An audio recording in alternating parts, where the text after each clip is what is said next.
आज ना पैसा है, ना इज्जत है, ना रिस्पेक्ट है। Hello everyone, I am Yogesh Kushwaha, MBBS third year student. ये वीडियो थोड़ा सा सीरियस टॉपिक पे है कि फ्यूचर ऑफ डॉक्टर्स कितना ज़्यादा सेफ है। एमबीबीएस चूज करना, एमबीबीएस करियर ऑप्शन कितना ज़्यादा डिक्लाइनिंग फेज है, जिसके बारे में आज कोई नहीं बात कर रहा है। अगर आप लोग ऑलरेडी मेडिकल स्टूडेंट हो या प्रिपरेशन कर रहे हो एंट्रेंस एग्जाम की, या फिर पेरेंट्स लोग हो जिनके बच्चे ऑलरेडी मेडिकल स्टूडेंट है, या फिर प्रिपरेशन कर रहे हैं या फ्यूचर में सोच रहे हो कि आपके बच्चे डॉक्टर बने, ये वीडियो थोड़ा सा ध्यान से सुन लेना, आपको पूरी की पूरी रियलिटी पता चल जाएगी। So first one, over saturation of doctors. Number of seats जो नीट एंट्रेंस की है वो डे बाय डे इंक्रीज हो रही है और माना जा रहा है कि अगले 5 सालों में लगभग 75,000 मतलब 75,000 सीटें और ज्यादा इंक्रीज होगी। तो यहाँ पे आप काफी लोग बोलेंगे कि भैया ये तो अच्छी बात है, जितनी ज्यादा सीटें बढ़ेगी उतना ज्यादा हमारा हेल्थ केयर सिस्टम मजबूत होगा, हमारी कंट्री डेवलप्ड होगी, जो आम पीपल है, आम जनता है, वो अच्छे से ट्रीट हो पाएगी, उनको अच्छे से हेल्थ केयर सुविधा मिल पाएगी। इस पे एक एंगल है। दूसरा एंगल आप लोगों को पता ही नहीं है कि जो WHO है वो बताती है कि हमें एक डॉक्टर चाहिए रहता है 1,000 लोगों पे, जिससे हम मान सकते हैं कि हमारा हेल्थ केयर सिस्टम मजबूत है, हमारे पास सफिशिएंट डॉक्टर है। तो 2012-13 में ऐसा बिल्कुल नहीं था, हमारे पास एक डॉक्टर था लगभग 1600-1700 लोगों पे। अभी नई रिसर्च के अनुसार एक डॉक्टर है 1,000 लोगों पे या उससे भी कम लोगों पे। तो ये तो अच्छी बात हुई, तो ये अभी तो अच्छी बात लग रही है बच्चे, लेकिन फ्यूचर में जाके यही चीजें बहुत दिक्कतें करने वाली। एग्जाम्पल एक रिसर्च के थ्रू समझाता हूँ, जो रिसर्च के बारे में आज तक किसी ने नहीं बात की, काफी मेहनत की है। तो प्लीज ये वीडियो को ज्यादा से ज्यादा मेडिकल स्टूडेंट या जो फ्यूचर में डॉक्टर बनने वाले उनके साथ शेयर करना। बच्चों, जो भी इंसान आप डॉक्टर बनते हैं वो ट्राई करते हैं कि वो अर्बन एरिया में जॉब करे, मतलब शहरों में जॉब करे और अच्छी फैसिलिटीज वगैरह मिल जाती है, तो वो ट्राई करते हैं कि एक अच्छे प्राइवेट या गवर्नमेंट हॉस्पिटल जो कि शहरों में है वहां पे जॉब करे। जबकि गवर्नमेंट चाहती है कि वो रूरल एरिया में जाके जॉब करे, क्योंकि हमें गाँव में डॉक्टर की कमी है, सिटी में ऑलरेडी काफी अच्छे अच्छे हॉस्पिटल है। अब यहाँ पे सीन क्या होता है बच्चों की, जो रिपोर्ट्स वगैरह गवर्नमेंट की तैयार होती है वो सिर्फ पे कंट्री की होती है, वो ना कि स्पेसिफिक अर्बन और रूरल एरिया मतलब शहर और गांवों की नहीं होती है। यहाँ पे स्थिति कुछ अलग ही है। इंडिया के जो पॉपुलेशन है, जनसंख्या है, वो 70% रूरल एरिया मतलब गाँव में रहती है और 30% शहरों में रहती है।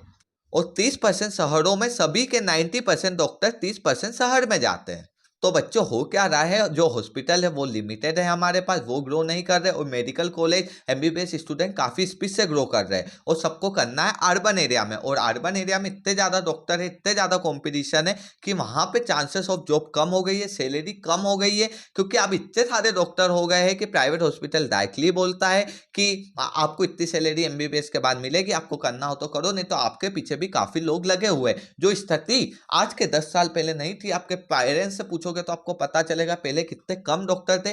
वो वही वाली जनरेशन में जी रहे हैं कि वहां पे बच्चा डॉक्टर बनेगा, खूब पैसे कमाएगा, क्योंकि वो टाइम ऐसा होता था। लेकिन आजकल आप देखो, आपके गली में ही, आपके मोहल्ले में ही 4-5 डॉक्टर तो आपको मिल जाएंगे जिनके बारे में आपने सोचा भी नहीं होगा। और गवर्नमेंट जॉब हर किसी की लगती नहीं है, और जिनकी लगती है वो बहुत सारे करते नहीं है, वो अपने प्राइवेट क्लिनिक खोलते हैं। लेकिन प्राइवेट क्लिनिक में भी कंपटीशन इतना है कि तुम नए हो तो तुम्हारे पास कोई पेशेंट नहीं आएगा, जो एक्सपीरियंस है वो लोगों के पास जाएगा। और डॉक्टर का सबसे बड़ा ड्रॉबैक मानो या सबसे बड़ी अच्छी बात मानो एक ही है कि डॉक्टर का कभी रिटायरमेंट नहीं होता।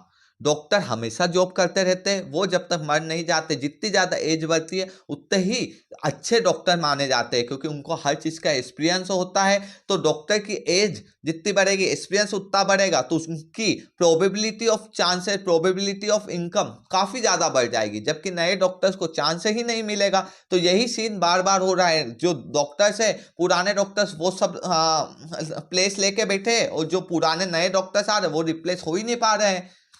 तो मैंने एक रिसर्च के बेस पे बताया बच्चों। अब मैं एक साइंटिफिक चीजें बताता हूँ, थोड़ा ध्यान से सुनना, फटाफट वीडियो को खत्म करते।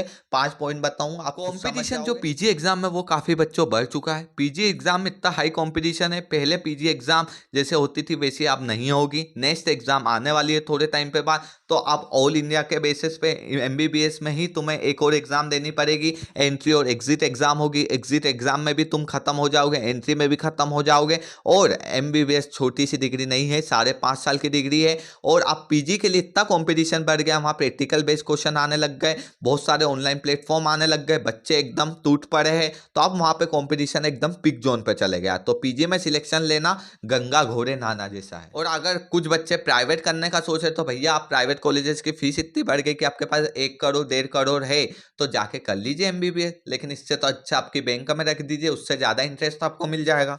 और वर्कलोड इतना ज़्यादा है, आप लोगों को बार बार न्यूज़ में इंफॉर्मेशन मिलती होगी कि ये पेशेंट ने सुसाइड कर लिया या ये डॉक्टर ने सुसाइड कर लिया, ये डॉक्टर 40 घंटे से ड्यूटी पे 40 मतलब कि लगभग 40 घंटे से सोया नहीं है। तो वर्कलोड हाई फाई है गाइस एमबीबीएस अगर चूज कर रहे हो तो। और इसके कंपैरिजन में सैलरी है इत्तू सी इत्तू सी। और अब एआई भी आने लग गया है तो भैया आप एआई थोड़े टाइम के बाद बहुत चीज़ें रिप्लेस करने वाला है, वो आपको भी पता है, हमको भी पता है, सबको पता है। गवर्नमेंट बार बार नई नई पॉलिसीज ला रही है, वो रूरल एरिया को प्रमोट कर रही है। डॉक्टर उनको रूरल एरिया में भेजना चाह रही है, डॉक्टर को जाना नहीं है, उनको अपना एक्सपीरियंस बढ़ाना, उनको प्राइवेट में करना है। ये सब चीज़ें कोलैप्स हो रही, तो फ्यूचर ऑफ डॉक्टर डिक्लाइनिंग है। लेकिन डॉक्टर बनना क्यों है, किन चीज़ों के कारण आप बन सकते हो, वो नेक्स्ट वीडियो में बात करने वाले हैं कि फ़ायदा भी है गाइस, ऐसा नहीं है हर चीज़ के जिसके ड्रॉबैक रहते हैं उसके फ़ायदे भी रहते हैं। तो पूरे अच्छे से डिटेल्स में बताने वाला हूँ कि अगर आप वो कैटेगरी में आते हो तो आपको डॉक्टर जरूर बनना चाहिए। बाकी thank you so much guys. और डिमोटिवेट नहीं होना है, नेक्स्ट वीडियो आने वाला है मोटिवेट वाला, जो बताना था आपको रियलिटी बताना था। वीडियो को ज़्यादा से ज़्यादा शेयर करें, आग लगा दे और ये वीडियो को प्लीज़ वायरल कर दे, क्योंकि ये वीडियोस के बारे में कोई नहीं बात कर रहा है, किसी को नहीं पता। Thank you so much.